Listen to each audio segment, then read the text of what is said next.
Hi mga listeners and everybody one, mga bay ug day. Welcome back again sa ton channel. Og karon atong basahon ang update ni Lucky sa confession nga Forever Love.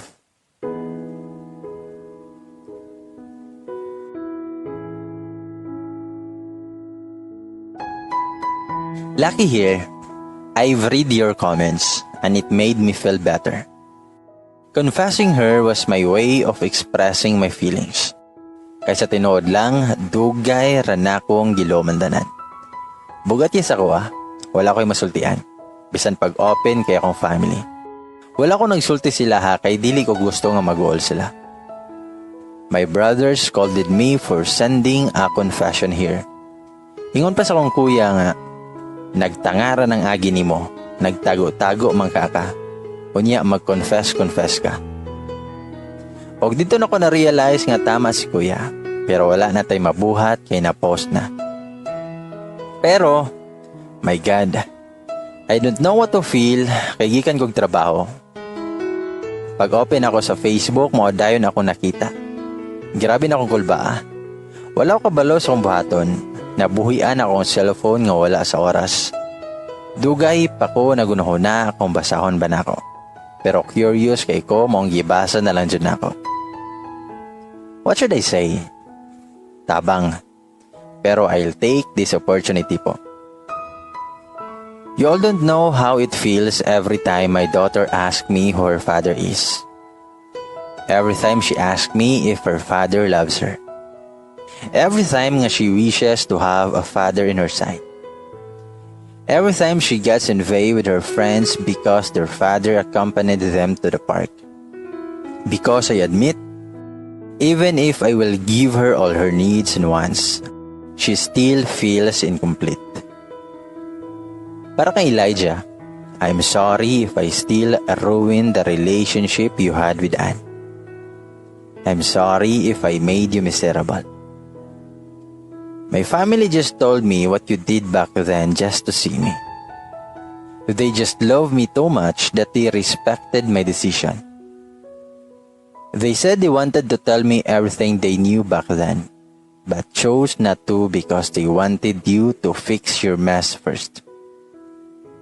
I'm sorry if I'm selfish to keep our daughter away from you. That was my way of choosing your happiness over mine. Because I thought it would save your relationship with Anne. I admit that I felt loved by you, but I was confused back then. I was confused with your actions and words. That's why I left without telling you a single thing. It shattered me, you know? Tears after tears. I was even diagnosed with depression, but I fixed myself alone. For our baby. I already have lost you, and I can't afford anymore to lose another one. I fought, and I made it. I gave birth to our daughter with just my aunt. My family visited me here, but still their mouths were closed about you, as per my request. I thought I already moved on, but every time I look at our daughter, our memories from the past keeps on haunting me. I can't just do anything but cry. I'm sorry if I thought you're already happy. I'm sorry for everything I've done. Don't worry. I will give you a chance to meet our daughter. Just give me time. I'll just explain it to her. I know she loves to meet her father. I will only contact you soon. Thank you guys for your comments and words. Your comments and words are highly appreciated. Thank you. Maybe, just maybe, this will be my last confession. God bless everyone. And P.S. Elijah, I missed you so much. Ladies and bay, mo ka na ang confession, mo ka na ang update ni Lucky para kang Elijah.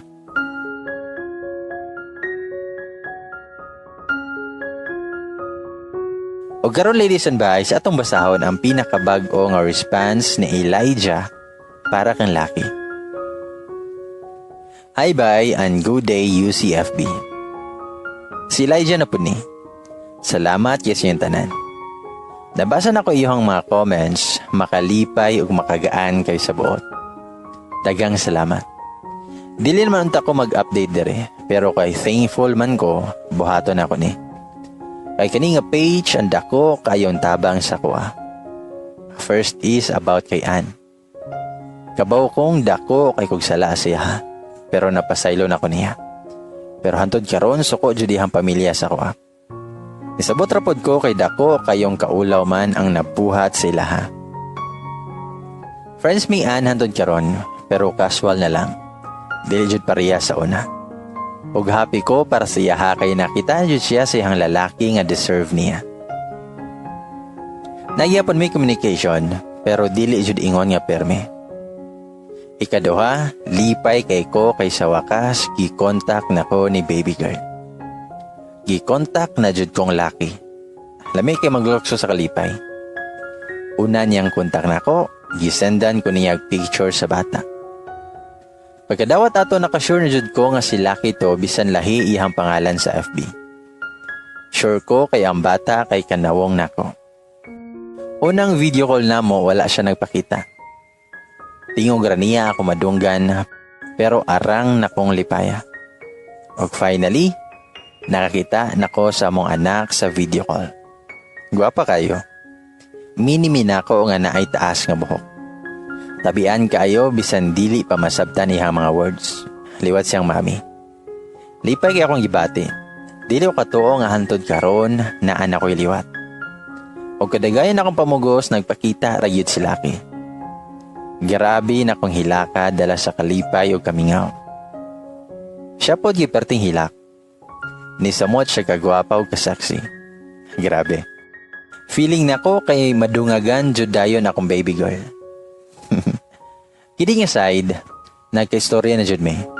Na ngayon ako sorry siya og nasulti jud nako akong gibati nga gugma siya. Pareha may gibati pero niana siya nga dili pa siya ready kay wala pa siya ka move on daw. Gusto niya nga wala na sakit from the past usa mi mag-start. Pag willing ko mahulat, kada adlaw na mi nagka-chat-chat og video call. Og kaluyan, naanad na akong anak. Kanang feeling ang mura gibunlot ka sa pinaka-ilalom nga bahin sa kalibutan, unya nakakita kag kahayag.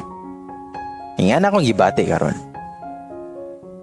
Gusto na siya muli diri pero dili niya ma-risk ang health sa mong baby. And I understand.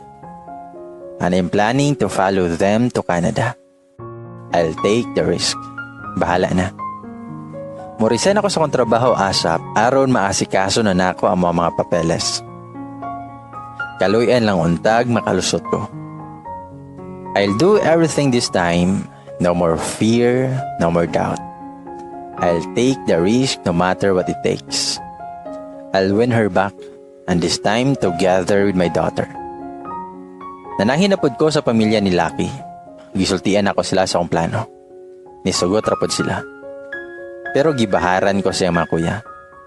Pero okay ra kay paningkamutan ako this time nga dili nako mapasigitan si Lucky. Dili nako mutalaw. O nagaplano si Lucky nga kontako niya si Ann kay mga isog sorry. Gingnan ako siya nga okay na si Ann. Pero nag-insist siya kay nakasala daw siya. To my not so baby girl, kay naan ako'y bagong baby girl. I love you so much. I missed you so much. You and baby girl. Wait for me, please.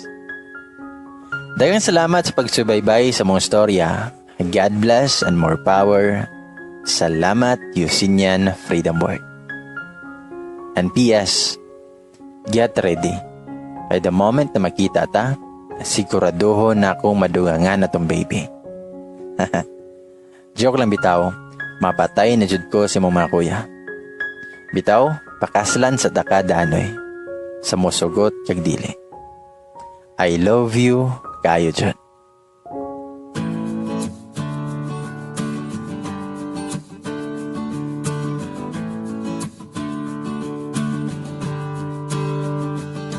And ladies and boys, mga listeners and everybody one, mao kana ang love story ni Elijah ug Lucky. Mao nang makaingon na lang ta nga sana all na ay comeback.